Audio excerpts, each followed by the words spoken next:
Thanks for watching News Channel 8, recognized by the Associated Press as Oregon's best newscast. News Channel 8, where the news comes first.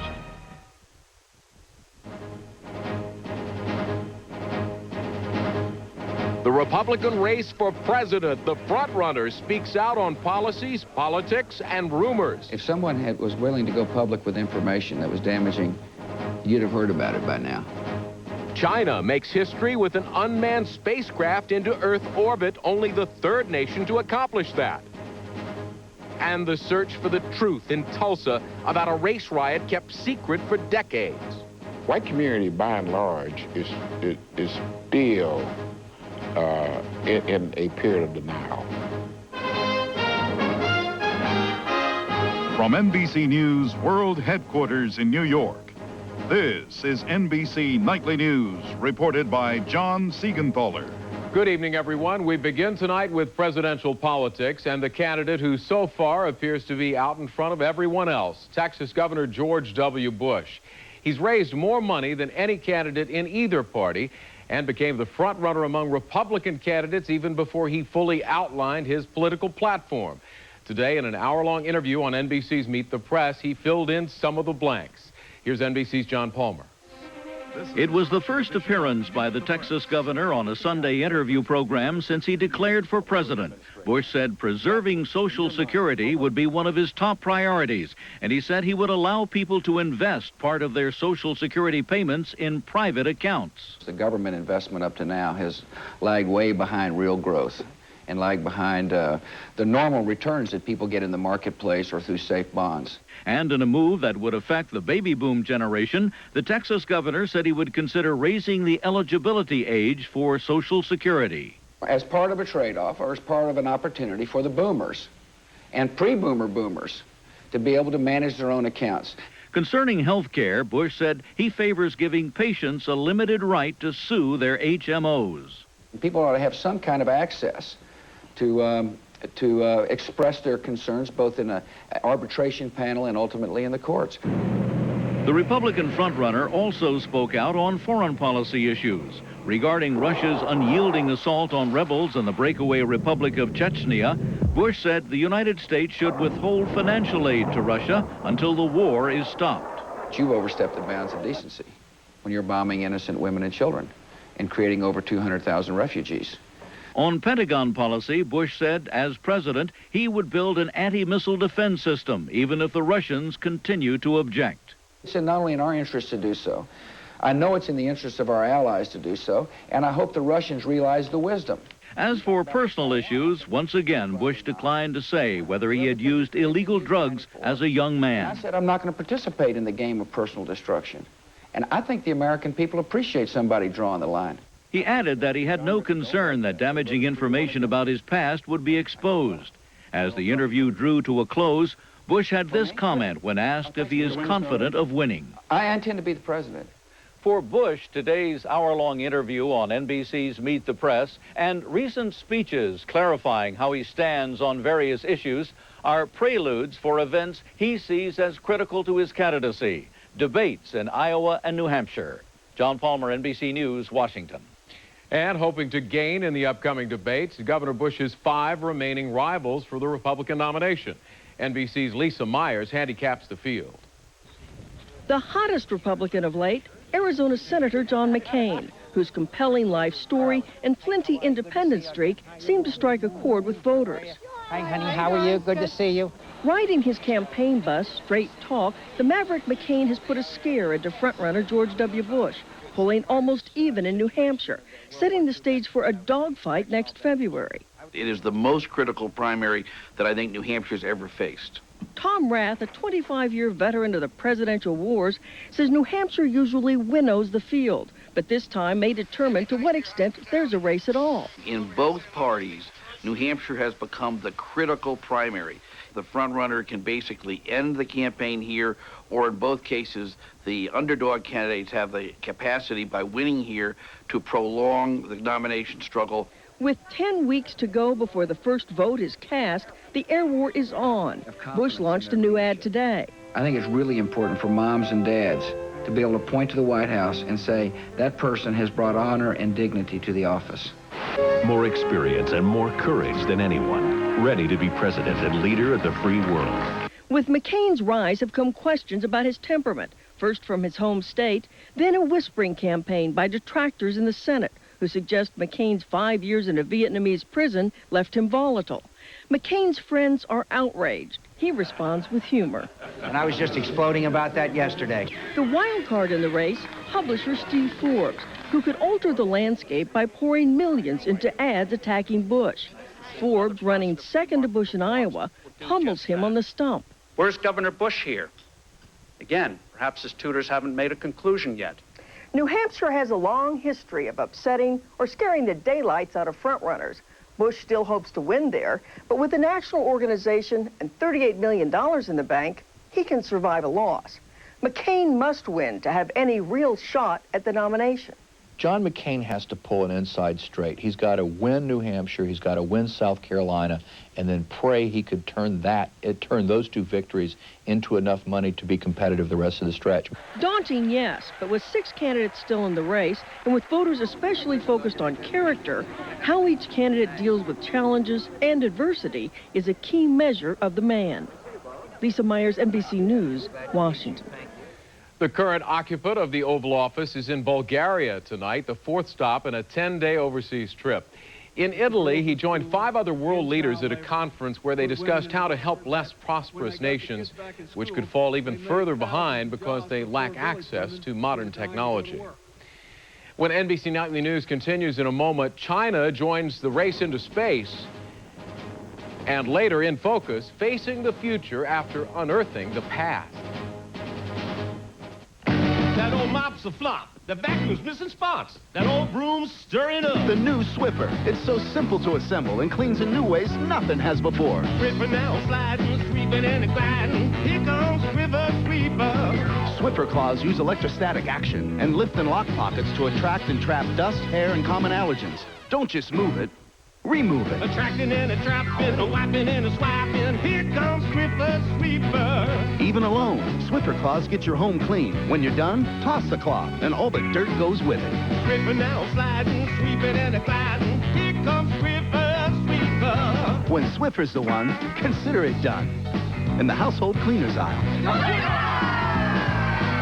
I like my little pooch. What do I like about my body? Jergens, we love every inch of you. So our skin smoothing lotion has alpha and beta hydroxy to polish and shine you. My belly button! Jergens, we love your body.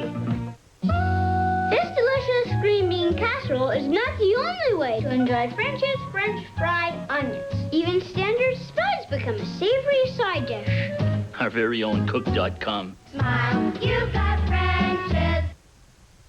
The world's most populous nation has gone out of this world, and tonight China is celebrating its accomplishments, sending an unmanned spacecraft into Earth orbit. NBC's Kiko Itasaka reports.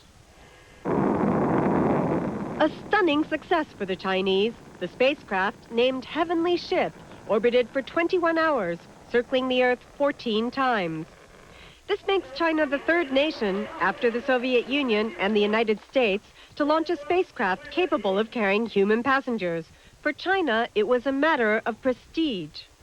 I think that the Chinese want to be seen as being the best.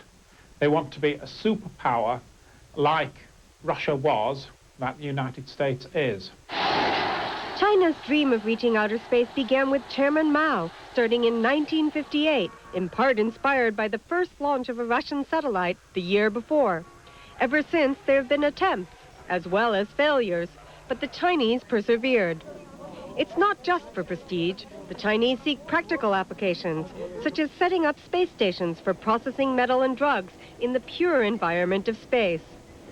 The Chinese space program is called the Long March, and it has a long way to go. The next step, sending people into space, in about 1 year, say the experts. And by 2010, the Chinese hope to set foot on the moon. Kiko Itasaka, NBC News. Investigators were at work today in Washington and Cairo trying to pin down exactly why Egypt Air Flight 990 went down 3 weeks ago today. The cockpit voice recorder, still being transcribed, has cast suspicion on a co-pilot. But the FBI is not yet ready to replace the National Transportation Safety Board as the agency which will lead the investigation. In Pennsylvania overnight, a fatal accident involving 7 vehicles, 4 of them buses. It occurred on Interstate 80 near the town of Whitehaven. NBC's Joe Johns reports. The crash occurred around midnight in heavy fog.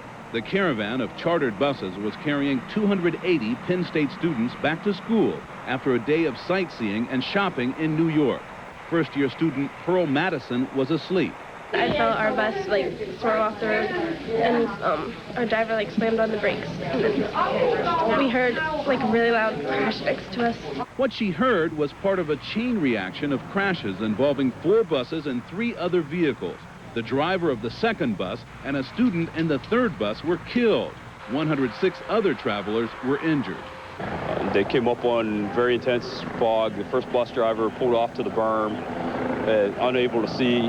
Another bus following him attempted to come in and pull off on a berm also. He struck the rear of the bus. A third bus came in, struck the left rear of the second bus. Students who felt well enough to travel waited in shelters until new buses arrived to take them back to school.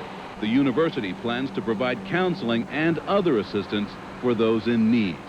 Joe Johns, NBC News. The grieving continued in Texas today for the victims of that bonfire tower collapse at Texas A&M. In Katy, Texas, family, friends, and classmates attended funeral services for 19-year-old Christopher Lee Hurd. A total of 12 people were killed in the accident. A memorial service is being held tonight in a church not far from campus.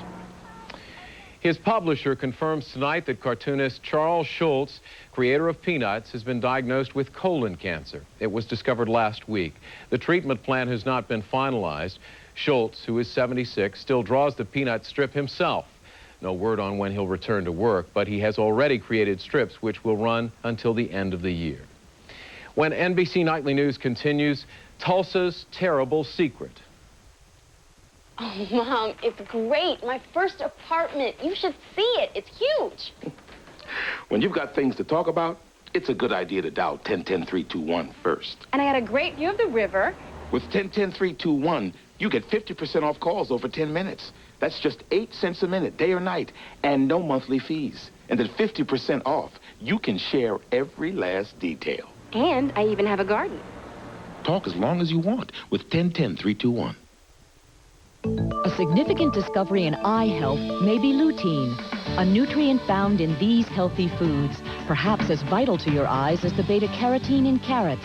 And now, Centrum and Centrum Silver are the only leading multivitamins that have lutein. So whatever your age, you can help maintain your precious sight. Look into Centrum and Centrum Silver, now more complete with lutein. Also look for Centrum Herbals, the only herbals backed by Centrum Science.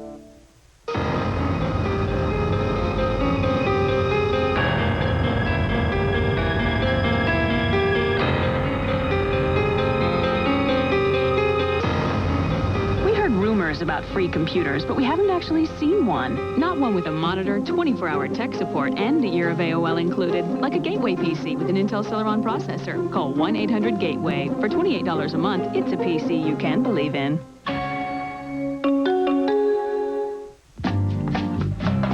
Do you need a new car? Do you need to see the ocean? Is watching a sunset absolutely necessary? Introducing the all-new, redesigned Avalon, the most spacious, most luxurious sedan we've ever created. Do you need a new car? This week, the music is back live outside our studio.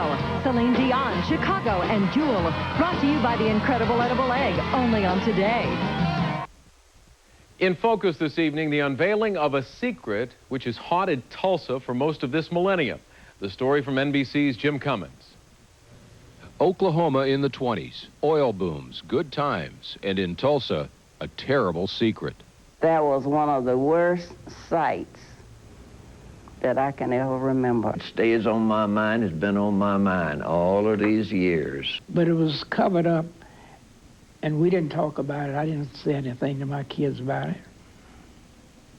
I didn't want to be filled with hatred like I was. It was a deadly race riot left out of the history books and archives of local newspapers. Rarely talked about by whites or blacks, long hidden.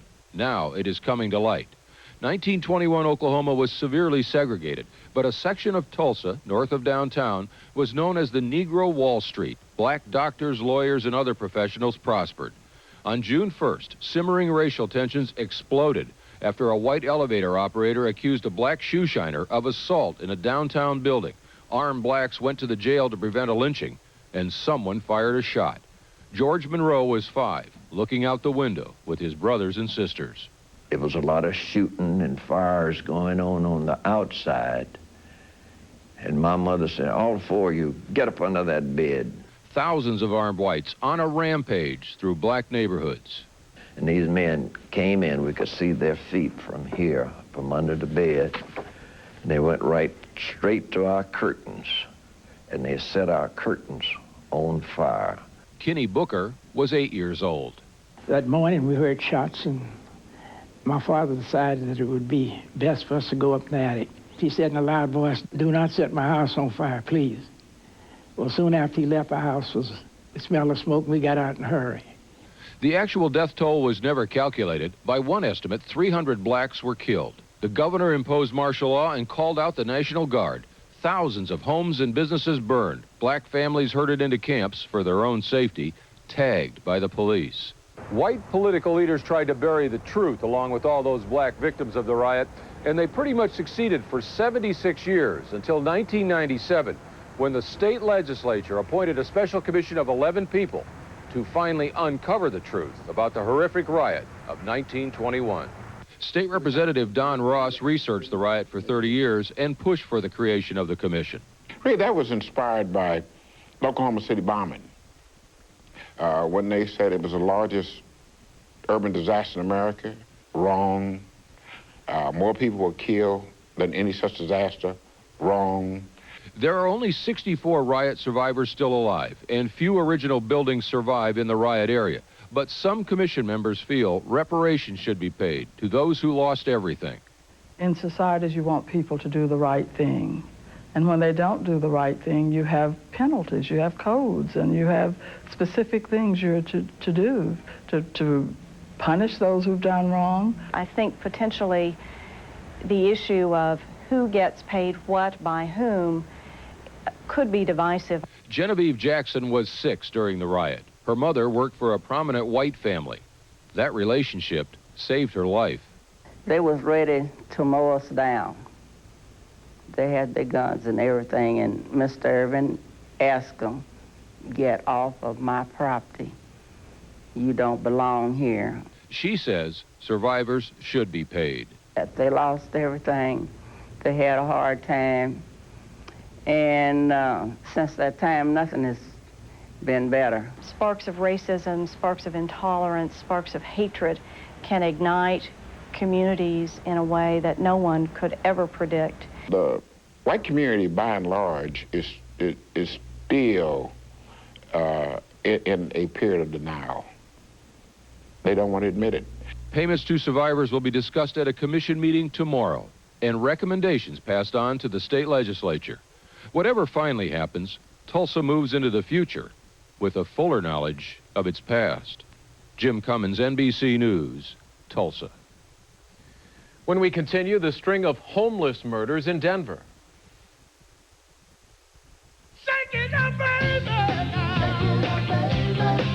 Who would you like to call? Frank?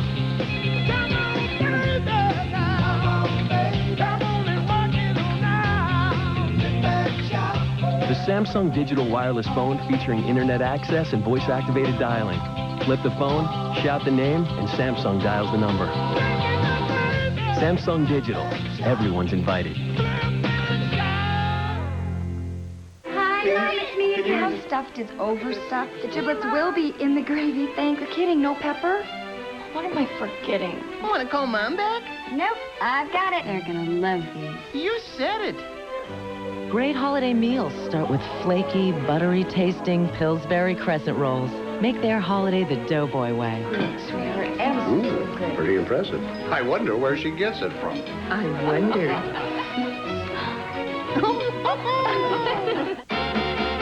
You drag it, you bat it, drives you mad, but you can't get at it. Say goodbye to dirt, dust, and hair with the new Pledge Grab It Sweeper and Claws. Because Pledge Grab It Claws are electrostatically charged to grab the stuff brooms and vacuums may miss.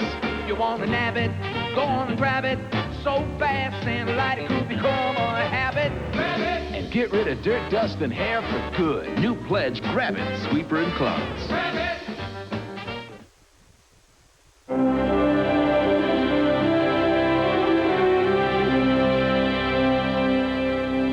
Monday, the home of the brave. Over a half-century later, an amazing bond still holds them together, all because of the efforts of one man. NBC Nightly News Monday. It won't be long until Celebration 2000.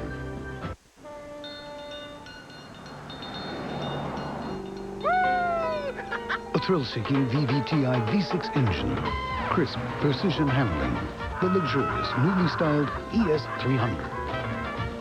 Think of it as your own personal amusement park.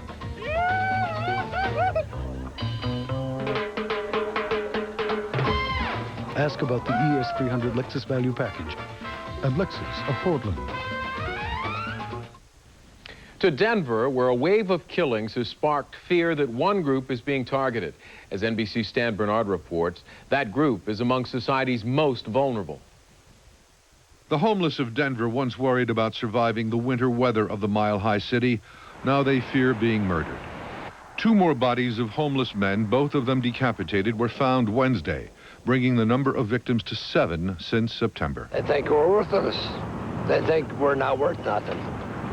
So, you know, they kill us because they don't think we're worth nothing. There are an estimated 6,000 homeless in Denver, and shelters can only handle about a quarter of them. In fear, Mike and Fred have teamed up. I got his back, he's got my back, you know. That's the way it is. The latest killings have 25 police officers working full-time, searching the area where the bodies were found, and they have asked for help from the FBI. At police headquarters, a hotline has been set up, and in its first 3 days, more than 200 phone calls were received. Police have 3 suspects in one killing, but nothing on the others. There's fear in the community, and it's understandable. There's anger, there's some frustration. Which led to a vigil for the homeless as this weekend began. Sometimes things happen which we don't and can't explain, nor do we condone. Sometimes things happen that are beyond one's imagination. And also near the site of the killings, a tent staffed by volunteers to reach out to the unsheltered. They're afraid to be in the shelter, so we need to make sure that people understand that we're here to help. The tent is a symbol of safety, while the police step up the hunt for the killers of the homeless. Stan Bernard, NBC News. Now to the new high-tech tactics recently used by police in Spokane, Washington. Investigators attached a global positioning satellite tracking device to a murder suspect's truck. After monitoring his movements for 2.5 weeks, they discovered where the victim had been buried and then arrested their suspect. The murder victim was his daughter. When NBC Nightly News continues in a moment, the one-time illegal immigrant who gave a precious gift to those left behind. Are we going to have a good time tonight? Bye, Dad. Thanks for jumping in and watching Tyler. Bye, Mommy, Mommy, Mommy. There he goes. If you knew you were going to be a babysitter today... Oh, glad it wasn't my teeth. You would have made sure you used Fixodent. Come here. Oh, what are you doing? Hey, smart move. You did use Fixodent. So now you're ready. I gotta wait. For just about anything. For an even better fit. Fixodent and forget it. Nobody does it like you. The new Hoover Steam Pack White Path sends hot water surging through 6 rotating brushes to stir up and pull out dirt others may leave behind. If you want clean, Hoover. Deep down, you want Hoover. Its power creates night and day, unifies man and woman, joins stars and stripes. It's called the power of and. with it, Cadillac is fusing design and technology, creating vehicles that will truly transport you. The power of and, the fusion of design and technology. Cadillac. In this life, there's just no stopping. No break for a hacking cough. No rest for a raw, sore throat, aches, fever. But when you're desperate for relief, there is TheraFlu. Fast, powerful, hot liquid therapy. With the first sip of that soothing hot liquid, you feel relief is on the way. Soon your throat is soothed, your cough calmed. Maximum strength TheraFlu. Now in new honey lemon chest congestion and cough. Instant comfort, powerful relief. Dateline Sunday. Thrill seekers or just plain crazy? What motivates the fearless few to risk it all? Could it be something you're born with? Dateline tonight. It's like today, only later. Later today, weekdays on NBC. This week in Parade, every family's played a role in our country's history. Find out how to join a national project and help preserve your family's unique story. Plus, James Brady's in step with Lauren Bacall. Also, Walter Scott's Personality Parade, columnist Marilyn Vos-Savant, and Lynn Minton features the kids from NBC's new series, Freaks and Geeks. It's all in Parade, your favorite Sunday newspaper magazine. Finally tonight, a journey across cultures, time, and distance. It started in a village in southern Mexico many years ago and covered some 1,800 miles to Los Angeles, where a remarkable young man found a new life and a way to bridge those two worlds. Here's NBC's George Lewis. It's a long journey from this impoverished village in the Mexican state of Oaxaca to the campus of UCLA. PhD candidate Felipe Lopez has made that long and remarkable journey, and now his new mission is to link these two worlds. He's preserving his first language, Zapotec.